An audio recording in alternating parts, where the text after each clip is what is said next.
Só que a China, tanto, por exemplo, a gente falou sobre as tarifas que foram aplicadas ao Brasil em relação à nossa carne, né? Porque o Brasil é o maior exportador de carne bovina para os chineses. Só que a China estava ficando preocupada que a carne brasileira, mais competitiva que a carne chinesa, fosse prejudicar os seus pecuaristas locais. Então ela colocou cotas de importação da carne brasileira. Tudo que superar essa cota sofre uma taxa de 55%. Grandes mudanças no cenário geopolítico internacional e algumas coisas começam a surpreender. Por exemplo, os Estados Unidos, quando a gente coloca lá na região do Extremo Oriente, o Sudeste Asiático, tem a Coreia do Sul como um dos seus grandes aliados. E tá rolando, ou iria rolar, do dia 17 até o dia 27, um exercício que eles chamam de Freedom Shield, que é o escudo da liberdade, né? Que é realizado anualmente e dessa vez seria feito com cerca de 25 mil, 28 mil militares sul-coreanos. Quando o Trump viu que esse exercício ia acontecer, esse exercício militar, ele simplesmente mandou o Pete Hegseth, que é o secretário de defesa, não cancelar, porque ele falou, eu não posso cancelar porque já está acordado, mas reduza muito o número de militares, porque eu converso com Kim Jong-un, que é o presidente norte-coreano, e eu entendo que se a gente reduzir a presença de militares, isso vai pacificar a região. Depois ele fez críticas à Coreia do Sul, alegando que quando ele pediu para que a Coreia do Sul ajudasse na desnuclearização do Irã, a Coreia do Sul simplesmente ignorou. E hoje ele falou que não dá mais para os Estados Unidos sair com seus porta-aviões, as suas embarcações militares pelo mundo e colocando militares, gastando dinheiro em regiões de países que não necessariamente colaboram com os anseios americanos. Isso foi feito de maneira parecida também em relação às bases militares americanas no Oriente Médio. A gente tem informações hoje do Washington Post que declaram que o Trump está um pouco incomodado com os gastos militares que os Estados Unidos têm no Oriente Médio, e ele ameaçou também bombardear um aliado, que é o Omã. Porque a gente tem hoje o Estreito de Hormuz, que está sendo algum tipo de negociação entre Irã e Omã para saber como que vai se consolidar. Se vai ter cobrança de taxa, quais embarcações vão poder passar. E o Trump ameaçou bombardear o Omã, porque o Omã está negociando com o Irã. O que eu tô querendo mostrar com essas notícias, né? Tanto com a reclamação, a tirar militares do exercício com a Coreia do Sul, tanto com as reclamações com os gastos militares gigantescos com bases em outros países. Uhum. O Trump, na minha visão, ele vê com viés muito econômico. E se você pensar do ponto de vista econômico, realmente, só na Coreia do Sul, por exemplo, a gente fala da terceira maior base militar norte-americana, se somar todos os militares, fora dos Estados Unidos. Óbvio que os gastos eles são muito grandes. Ele está exigindo da Coreia do Sul agora 10 bilhões para manter os militares ali. Só que não dá para imaginar que é só um gasto dos Estados Unidos. Por quê? Uma das coisas que fez com que os Estados Unidos se consolidassem como essa grande potência geopolítica... é a venda de... é justamente essas bases militares. E a venda de equipamentos militares, bélico, né? Exato. Por exemplo, o Omã, do Oriente Médio, que ele ameaçou bombardear, é um dos principais compradores de equipamentos dos Estados Unidos. Ele vai ameaçar bombardear o país? Não faz o mínimo sentido, entende? É muito estranho isso, cara. E, por exemplo, a gente sabe que tem hoje um potencial conflito entre China e Taiwan. Os Estados Unidos, muito possivelmente, não sei se o Trump continuaria com isso, mas tem uma tradição na sua política de ambiguidade estratégica de apoiar Taiwan. Como que vai apoiar? A partir das bases que tem no Japão, das bases que tem na Coreia do Sul, mas teve aquela pergunta que ele fez pro Trump quando teve lá, né? O Xi Jinping. Exatamente. O que ele falou? Ó, e se tal? E se atacasse, você responderia? E aí o Trump falou que não contaria a resposta que ele deu pro Xi Jinping, mas falou assim, mas realmente, os Estados Unidos está muito longe de Taiwan, a gente tem interesses de relacionar com a República Popular da China. Entende? Na minha visão, o Trump ele tá querendo economizar aonde não é para economizar. Claro, para mim, se os Estados Unidos tirarem as bases, a Rússia tirar a base, China, melhor que a gente traz uma passividade pro mundo. Mas, do ponto de vista pragmático, para a consolidação... sentido, né? Não faz sentido ele tirar as bases militares. Então, os Estados Unidos vêm quebrando a confiança de alguns aliados estratégicos e isso pode ser um problema pro futuro, pro próprio Estados Unidos. Poxa vida. Pois é. Também, né, a gente tem a votação hoje no Congresso, não a votação, mas a proposta de alguns deputados para criar uma espécie de PL, um projeto de lei anti-sanções norte-americanas.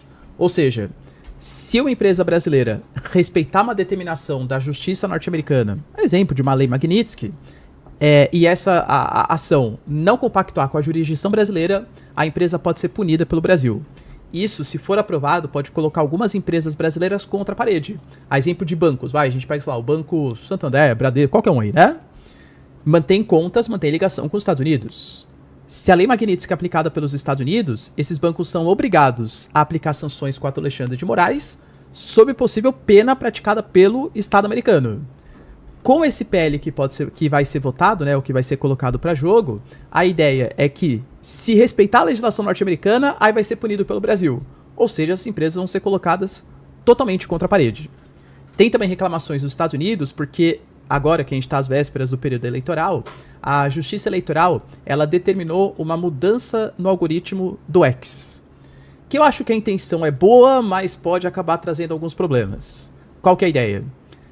Há muito medo do Brasil que possa ter algum tipo de interferência, principalmente, claro, né, não falou explicitamente Estados Unidos, mas é Estados Unidos no processo eleitoral, e o X é controlado pelo Elon Musk, que claramente tem uma preferência nas eleições brasileiras. Qual que é a ideia desse, o que já foi determinado inclusive pela nossa Justiça Eleitoral? Você não vai receber conteúdo de candidatos, a não ser que você siga esse candidato. Então, por exemplo, eu gosto muito do Flávio Bolsonaro. Se eu não estiver seguindo o Flávio Bolsonaro, eu não vou receber notícia dele. Eu tenho que estar seguindo ele para ele aparecer no meu feed. Ou então, sei lá, eu gosto muito do Lula. Eu tenho que seguir o Lula para aparecer na minha timeline ali, né? Por quê? Porque o Brasil considera que, caso fosse livre, o X poderia promover muito mais alguns candidatos do que outros. Sugerir alguns candidatos. Alguns posts deles do que, né, isso poderia tem duas abas, né, no X, por exemplo. Tem o que você segue e tem outro que ele sugere. As sugestões, exatamente. E nessas sugestões, então, não apareceria. Não vai aparecer. Já tá definido, não vai aparecer. Definido. Só que a questão é que, por exemplo, e jornalistas, influenciadores, e, sei lá, comunicadores que falam sobre política. Pode ser que o X comece a divulgar mais, só que... então vamos limitar, então. Só que imagina você limitar comentaristas no período eleitoral. Total. Embora tenha acontecido... Pra variar, né? mais uma. A China, ela apresenta os seus chamados planos quinquenais, né? Como é um estado muito planificado, então a China, a cada 5 anos, ela define quais vão ser as metas para os próximos 5 anos também. A China tem o objetivo de até 2035... sair da condição de país em desenvolvimento para se considerar um país desenvolvido. Então, esse plano quinquenal de agora, de 2026 até 2030, ele é visto como muito estratégico para as pretensões chinesas de dominância global, do ponto de vista geopolítico, tecnológico e tal. E um dos pontos que a China mais tem preocupações é a respeito da sua autossuficiência alimentar. Até porque a gente vê que cada vez mais a geopolítica mostra pra gente que os países não podem terceirizar a sua produção de alimentos, não podem terceirizar a sua defesa e não pode terceirizar a sua energia. A Europa, que fez isso, tanto nos alimentos, na energia e do ponto de vista militar, sofre as consequências até hoje. E nesse sentido, a China está investindo em todos os setores. E no setor alimentar também. E aí mora a preocupação do Brasil, por quê? Porque hoje o Brasil tem como seu principal parceiro comercial, principalmente exportando essas commodities, então soja, a carne bovina, por exemplo, o mercado chinês. Só que a China, tanto, por exemplo, a gente falou sobre as tarifas que foram aplicadas ao Brasil em relação à nossa carne, né? Porque o Brasil é o maior exportador de carne bovina para os chineses. Só que a China estava ficando preocupada que a carne brasileira, mais competitiva que a carne chinesa, fosse prejudicar os seus pecuaristas locais. Então ela colocou cotas de importação da carne brasileira. Tudo que superar essa cota sofre uma taxa de 55%. Isso está dentro dos planos quinquenais chineses. Ou seja, a ideia da China deixar de depender da importação de alimentos de outros países e produzir o seu próprio alimento. Mas, claro, não é para ficar tão desesperado assim também. É ruim para o Brasil, mas a China, ela tem uma população de 1,4 bilhão de pessoas e mesmo que ela queira produzir toda a soja, toda a carne, existe uma coisa que falta para os chineses, que é acesso à água. Não água eles têm, claro, né? Mas acesso à água para ser utilizado ou, entre aspas, desperdiçado no agronegócio. Por quê? De todas as atividades econômicas, com certeza aquela que mais gasta água é o setor primário. Então a China, muitas vezes, quando ela está comprando a nossa carne, está comprando a nossa soja, na verdade ela não está comprando a nossa soja e a nossa carne, ela está comprando a nossa água. Porque eles não estão dispostos a gastar a água deles, que seria para abastecimento humano, para atividade industrial, para agronegócio. Ou seja, é meio que um dilema para os chineses. Ao mesmo tempo que eles querem autossuficiência, tem um fator limitante aí, que é o acesso à água para a China. Mas com certeza é um fator de preocupação para o Brasil. Nós tivemos também, falando de China, uma novidade, que desagrada muito os Estados Unidos, inclusive, que é a UnionPay. Para quem não sabe, a UnionPay é uma marca de cartões chinesa, né? Mais ou menos o equivalente à Visa e Mastercard dos chineses. E a UnionPay, ela fechou uma parceria com o Banco Central do Brasil, que os chineses que para cá vierem e tiverem a sua bandeirinha ali, né, do UnionPay, vão poder fazer o pagamento diretamente sem fazer a conversão de moeda.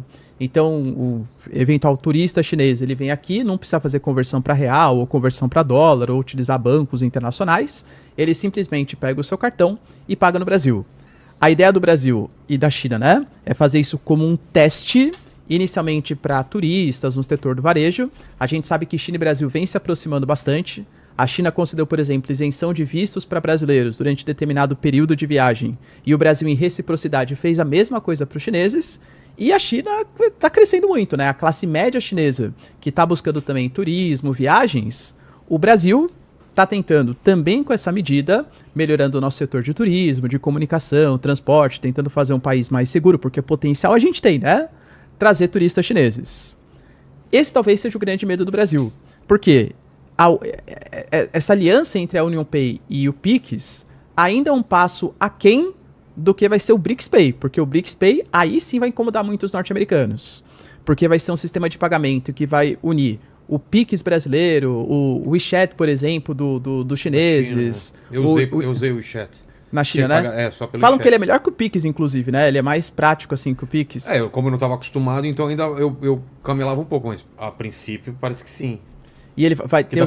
fazer muitas coisas, não só pagar lá, tem tipo um WhatsApp nele, tem muita coisa que dá pra fazer nele. Acho que dá até pra fazer registro também de contratos, Pode assim, ser, pra pode quem... ser. Enfim, né? Mas vai ter uma interligação também com o sistema indiano, o sistema russo, e aí cada vez menos vai defender o sistema SWIFT de comunicação interbancária, do dólar com moeda internacional. Então, por isso também o incômodo dos norte-americanos com o nosso Pix. Essa semana nós tivemos também o Putin fazendo uma visita polêmica às chamadas Ilhas Kurilas. As Ilhas Kurilas são ilhas disputadas entre os japoneses e os russos. Tem um longo histórico aí, principalmente pós-século XIX, mas pós-Segunda Guerra Mundial, com a derrota dos japoneses, a então União Soviética domina aquelas ilhas. Houve a tentativa de assinar um tratado de paz. Nós temos, dentre as Ilhas Kurilas, as 4 maiores que o Japão reconhece como suas e a Rússia reconhece como delas. O antigo premier, o Shinzo Abe, ele até tentou fazer algum tipo de negociações com Putin, acabou não avançando, só que nesse momento no Japão, quem governa é a chamada Dama de Ferro japonesa, chamada Sanai Takaichi. E a Sanai Takaichi, ela tá muito preocupada, porque do ponto de vista geopolítico, se a gente pensar, o Japão está cercado pelos norte-coreanos, que existem brigas, a Coreia do Norte fez teste com míssil balístico na semana passada, caindo no mar japonês, está cercado pelos chineses, que também é um inimigo geopolítico, e está cercado pelos russos.